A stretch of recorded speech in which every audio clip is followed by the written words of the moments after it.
Good afternoon, everyone. My name is Ana Santiago, Resident Services Administrator with CMHA. Welcome to our tax preparation webinar. Thank you for joining us today. We're excited to partner with the Cuyahoga EITC Coalition, led by Enterprise Community Organization, to bring you resources on free tax preparation. Without further ado, please welcome Ms. Amy Avon. Hi, good afternoon. Thank you for joining us. I am Amy, and I am a program manager with Enterprise Community Partners. And here with me today is Milan Martin. Hi, everyone. I am the program associate for volunteer and community outreach. And both Milan and myself have a long history with the coalition. We've both been site coordinators, and now we help lead all of our efforts for successful tax seasons. Yes. We will have a Q&A. I guess you can put your questions in a chat, but we will do that. We'll just talk about a few things first. So we are the Cuyahoga Earned Income Tax Credit Coalition. And I'm going to advance my slide. Maybe, except there we go. Sorry. What we do. So, of course, Enterprise leads the coalition, and it's part of the IRS's National IRS Volunteer Income Tax Assistance, also known as VITA. It's a program that provides low to moderate income taxpayers free, accurate, and secure tax filing services. We focus on the earned income credit and the child tax credit for our taxpayers. We use volunteers. We recruit and train volunteers to help us get through this work. We promote economic justice and improve lives through volunteer tax preparation assistance and asset building activities that move families from financial uncertainty to financial security.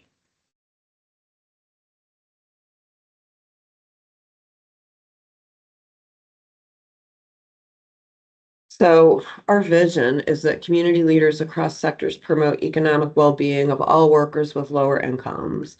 Families and individuals understand and take advantage of asset building resources, and that we have neighborhoods that are free from predatory and financial practices, and communities that focus on building a strong economic asset base. Sorry, having a little hard time. We work with a lot of partners across the city. These are some of our funders and also some of our volunteers and tax sites.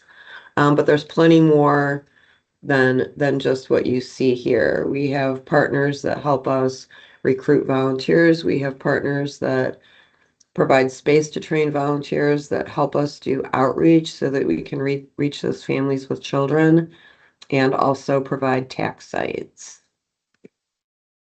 Last year, we did over 10,500 returns for taxpayers living in Greater Cleveland. We trained about 250 volunteers. We generated over $13 million in refunds and over $3.5 million in EITC refunds. So we are out there. We are looking for you guys.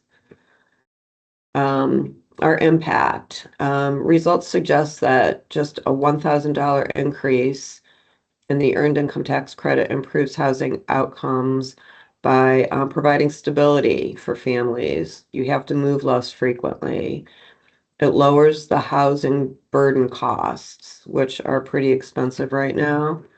It prevents overcrowding in households so people aren't as stressed and children can focus on getting their homework done.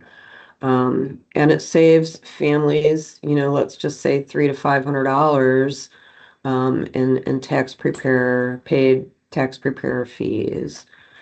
And for every $30 that we get from refunds, for every dollar let me just read the sentence. The coalition returns $30 to the local economy for every dollar that we spend. So money generated from refunds is generally spent locally on really just everyday needs, groceries, utilities, maybe paying down some debt. We have tax sites all over the place. We do have 17 locations, and then we do a lot of mobile sites around the city as well. CHN is a drop-off only location. Fleet Library is a drop-off location. Esperanza, Stephanie Tubbs Jones Health Center in East Cleveland, Benjamin Rose over on Fair Hill, Famicos in Glenville, Northwest Neighborhoods in Gordon Square, Mount Pleasant at the Thea Bowman Center, Parma Snow Library, Rice Library. The centers runs 2 sites, one in Maple Heights Library and the other one at their Gordon Square location. Step Forward has 3 tax sites operating down at Central, Euclid, and one in Middleburg Heights. South Euclid Library and Cleveland Food Bank, also a drop-off location. So we have tax sites out there ready to serve you and volunteers ready to get you those refunds. And the earned income tax credit. This is a generous credit. We just want to make sure that everybody's getting it and getting every penny of it. It's the largest, most effective government-sponsored anti-poverty program in the country. And it's designed to fill the gap between what low-wage workers earn and what is required to meet the basic needs of their families by providing the increase to their income with the refundable tax credit. So the EITC is totally and 100% refundable. So those are actual dollars that people are getting back. And of course, there's rules, there's qualifications. Always the answer to any tax question starts with "it depends," right? So a lot of things depend on how much earned income credit you get if you're eligible. Eligible taxpayers can receive a refund with this credit even if they don't have a filing requirement, don't owe any tax, had no income tax withheld, and even if they don't have any children. The rules are different, but everybody can take advantage of this. Well, not everybody, if you qualify. So for everybody, you have to have a social security number. You can't be married, filing separate. You have to be a U.S. citizen or a resident alien all year. You can't have foreign income. If you have investment income, it has to be less than $11,600. And you can't be the qualifying child of another person. If you have a qualifying child, the child must meet the age test. So they have to be under 19 or under age 24 if they're pursuing higher education. They have to have lived with the taxpayer for more than half the year. Again, you can't be filing a joint return, and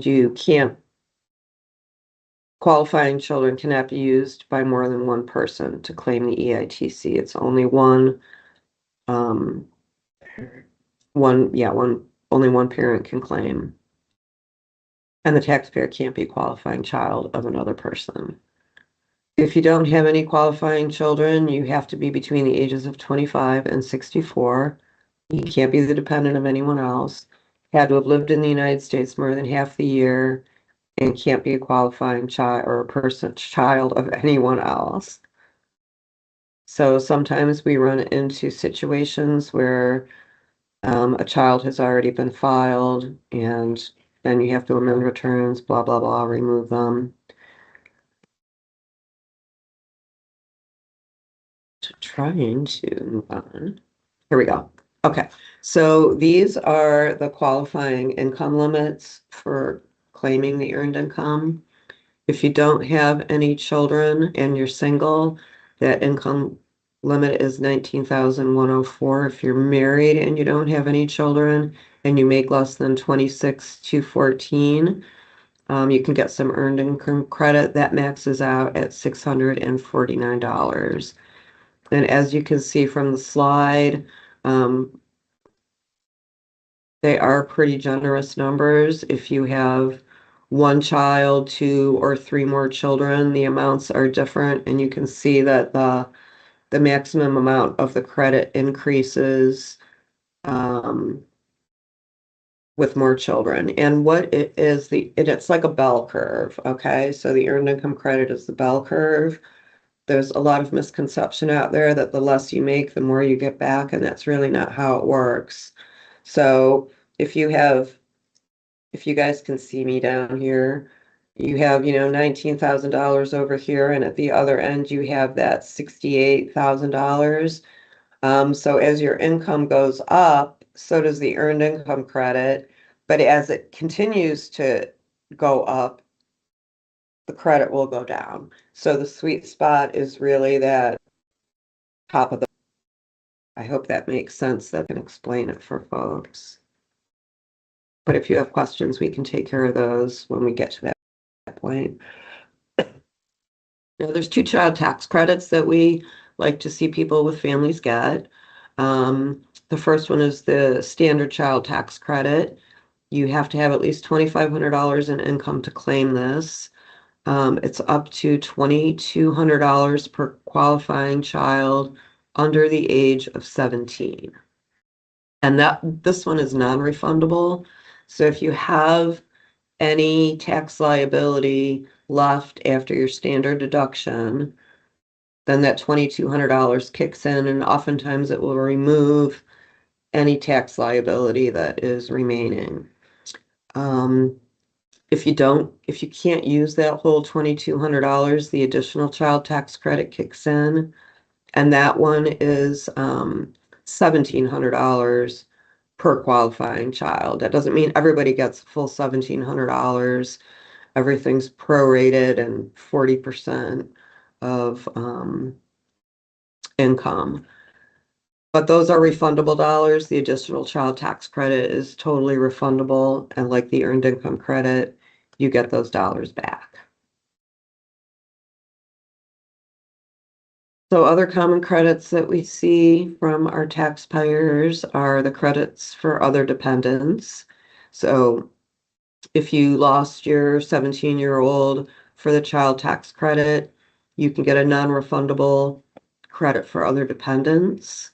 If you pay dependent care for your children, that's a non-refundable credit. Well, there's an income limit, of course, on all of this stuff, but there's also the retirement savings credit. Excuse me, if you contribute to your retirement account. Education credits are big. We see a lot of those. American Opportunity is by far the most generous. And then lifetime learning is for folks who are just looking to increase their job skills, learn a trade, where American Opportunity is degree seeking. Common adjustments, we also see educator expenses for teachers, student loan interest, and health savings accounts. We don't see a lot of contributions to an IRA, but if you do make those, that could be a deduction. Melon, do you have anything you would like to throw in there? Yes, I did want to talk about documents needed. So just to clarify that again, it would be driver's license, social security cards for the tax filer and dependents, and then all tax documents. So that would be like your W-2, 1099, and banking information. As we go to the next slide, just reading over a couple numbers. So standard deduction, we do need to update this. I just did. Oh, did you? Yes, ma'am. About the number. Okay, so for somebody that's filing single, their deduction would be the deduction amount is $15,750. For a couple married filing separately, their deduction would be the same, so $15,000, 750. Head of household, that deduction amount is $23,625. Married filing jointly would be $31,500, and then a surviving spouse, which typically you can file within the last 2 years, would be 31,500 also. So just to go over what standard deduction is. So the standard deduction is a fixed amount that the US government allows you to subtract from your total income. So it in turn reduces the amount of income that you are subject to be taxed. Instead of itemizing every individual deduction you qualify for, like medical expenses or mortgage interest, you can take the standard deduction which will simplify the process. And it's really hard for anybody to itemize anymore, because the standard deductions are so generous. Yeah. And as you can see here, it does not behoove anybody to file married filing separately. And there's rules around that too. You know, some people can be head of household if they have the dependents, but married filing separately is really the most expensive and most disadvantaged way to file. So if somebody comes into a tax site and they want to file married filing separately, we've got all kinds of questions for you around why you're doing that, because chances are good there might be another way to skin that cat. Yes. So always ask about that if that's the way you want to file. So to make an appointment with us, you can either go to our website, refundohio.org, and there's a big green button that says schedule an appointment. You can hit that and it will take you right to our schedule. You do need to answer some questions along the way, but just answer those questions and follow along and you can get your appointment set. You can see all of our tax sites there. Some of them do get booked. But there's usually always an appointment out there somewhere. If you want to use telephone, you can always call 211. That's the United Way's first call for help. And they can connect you to our automated phone scheduler. And then if you want to reach out to us directly, we have an email. It's support@refundohio.org. You can get a hold of us always that way. And that is the end of our presentation. So we would love to hear your questions. Should I stop sharing now, you guys?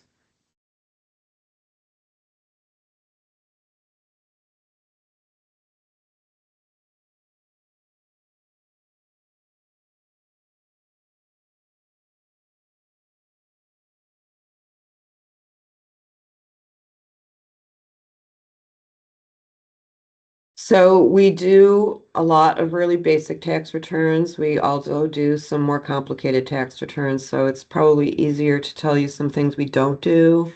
We don't do rental income. That's out of scope for us.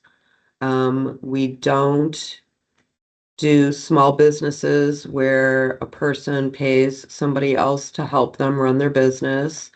We see a lot of sole proprietor returns, which is Schedule C, and that's for people who are 1099 NEC employees, independent contractors. We see a lot of that. There's been a huge spike in that since the pandemic. What else don't we do? Our threshold is 69,000. Typically, depending on a couple thousand over, we may be able to go over, but it is considered out of scope after 69,000. So it's actually not. The IRS doesn't tell us that we can't do returns if somebody's income is over 69,000. And we don't know people's, what their situation is in life. They could be bringing in $150,000, but have 7 kids or something, So, if you're single and you make $150,000, we probably don't want to see you because we think that you can probably afford to go to see a preparer, a paid preparer. But, yeah, those actually are the rules.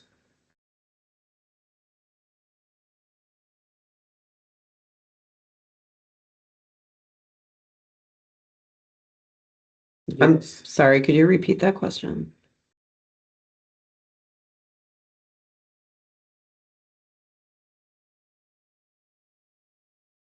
Oh, yeah, all the time.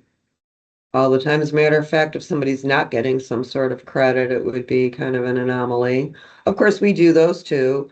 Not everybody's getting earned income credit or child tax credit, but yeah, definitely we see a lot of those. We do thousands of those returns.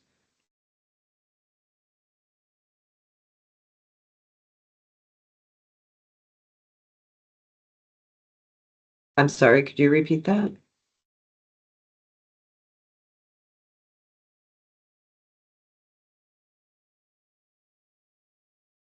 Are ill eligible for? Eligible for. So the earned income credit, generally people with children making under $69,000 are eligible for the earned income credit. Again, if you don't have any children, your threshold is much lower. I think it was 23 for married filing jointly, 19 for single.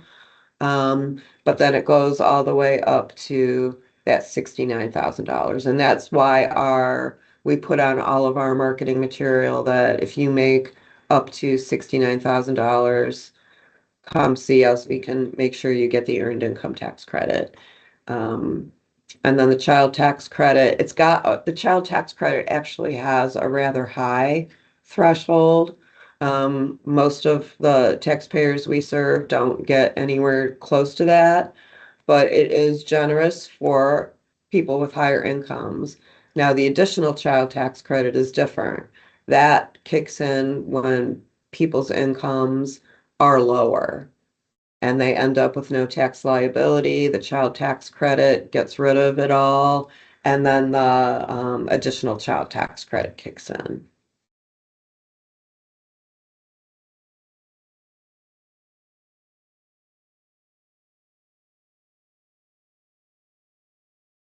Absolutely. Um, when I do a tax return, I like to go over it line by line so that the taxpayer understands what all of this stuff means. Your AGI, that's your adjusted gross income, and includes all of your income plus any adjustments.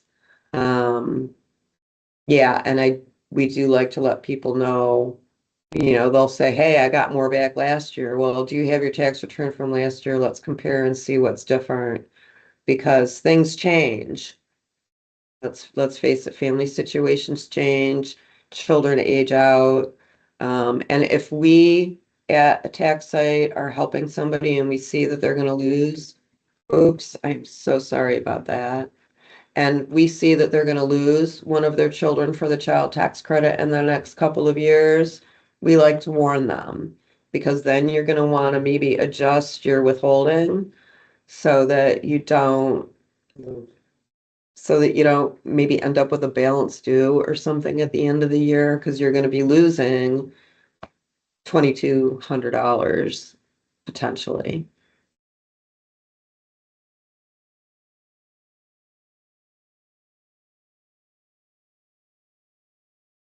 We train volunteers how to do their taxes so that the volunteers can help the taxpayers get their taxes filed.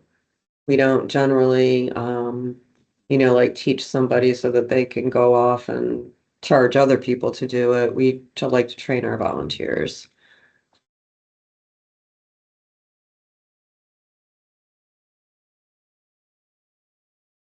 So if somebody needs translation services, they can always reach out and we can arrange that. Esperanza, of course, most of their staff is bilingual, so bases are always covered there. But yes, if somebody needs translation services or they have a speech impairment, they need somebody who does American Sign Language, we can arrange for that.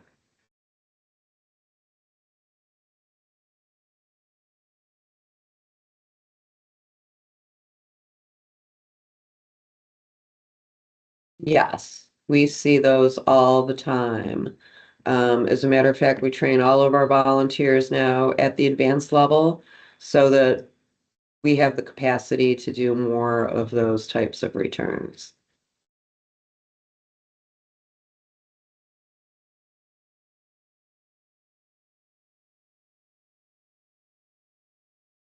So we can, I mean, we can certainly, talk to people a little bit at the tax site, but that's not necessarily the most appropriate place to do it. But, yes, if somebody wants, some more financial education, we can reach out to our partners to help arrange something like that.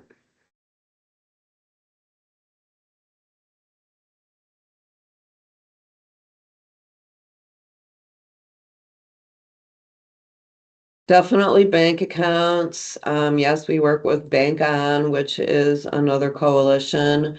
And almost all of the major banks are on board with Bank On, where they all offer, some safe, affordable checking accounts. And then if somebody wanted some more like ongoing classes, Benjamin Rose does a lot of financial literacy. CHN does a lot of financial literacy. And of course, Esperanza does a lot of work with youth and education. And we're probably actually going to do something with a bunch of their youth over the summer.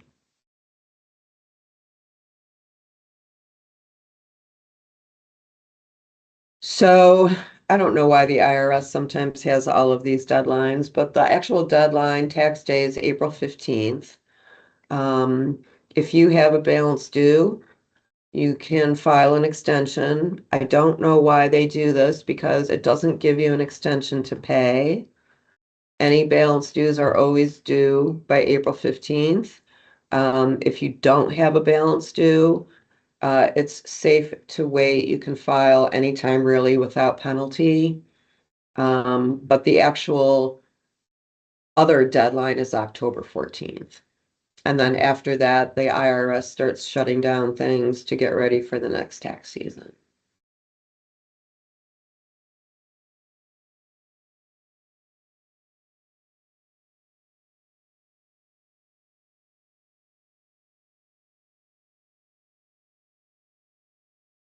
Yes, we do a lot of prior years for taxpayers as well. All we ask is that when you schedule that appointment, you schedule it for the appropriate number of years that you need to file.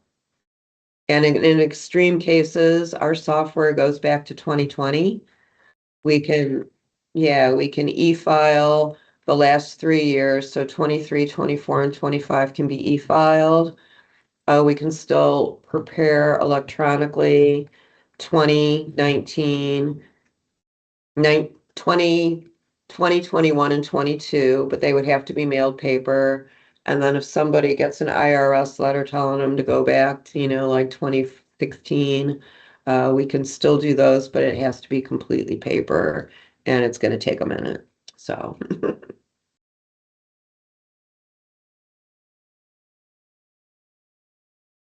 So our tax sites vary, their hours vary. All of them are open on Saturdays, generally 9 to 2. And then depending on where you go, CHN downtown runs Monday, Wednesday, Friday. Gordon Square Arcade is Tuesday, Thursday, Saturday. So once you get into our scheduler, there's a calendar that shows the dates they're available, and then another calendar over here that shows the times that they can choose from.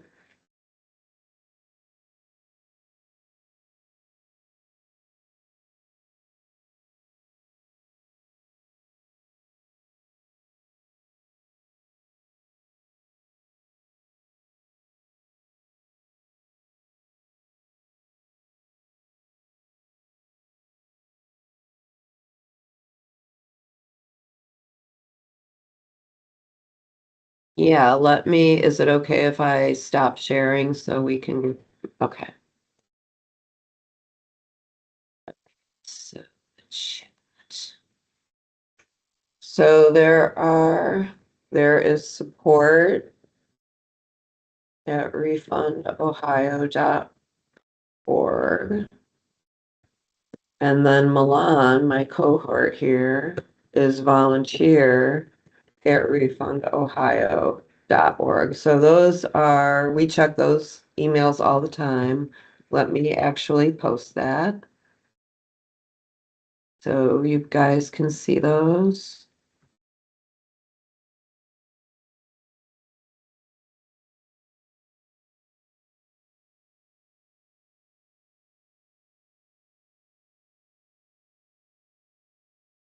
So first of all, she is still a member of the household, even though she's away at school. She lived with you all 12 months of the year. That's the tax law.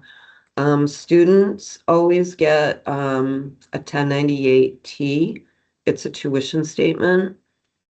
If they've been going to school for a couple of years, maybe somebody started paying interest and you would have a 1098-E for your education. But you always want to bring that 1098-T so that we can determine, what kind of credit you might be able to receive for that. If it's 100% scholarship, there's no credit to be had. But if, you guys paid out of pocket, even if it's on a loan, that counts. So always bring that stuff so we can make sure that we're getting you everything.